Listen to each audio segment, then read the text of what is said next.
Bismillah. Hala sen değilsen. Adamın 1000 tane canı var. Öyle hani ağaç.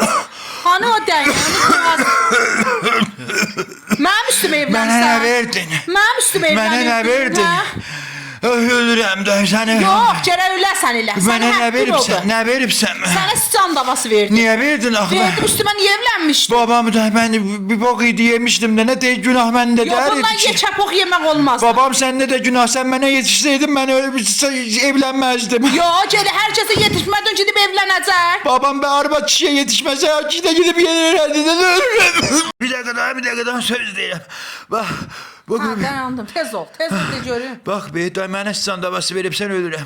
Sənə belə baba sen o dədə öngörü bak. Sen o nəni öngörü hər kimə qaylığın var. Hər kəsə desin. Bak bir mənə söz ver. Söz verirəm. And iç. And içərəm, yaxşı. tez Mən ol, öləndən söz ver. sonra Zülfəliyə gedəcəksən, heç kimə getməyəcəksən. Niyə Zülfəliyə? Bax be Zülfəli mənə bir eşək basmışdı ona görə. Ədədə sən mənə yüksəmə yığdın, adam gərək səni öldürəm. Yox, Vallahi tabii ki. öldürəm səni. Yox, belə. Zülfəliyə niyə gedirəm? Ədədə səni yoxsuna girəcəm, mən qoy səni öldürəm.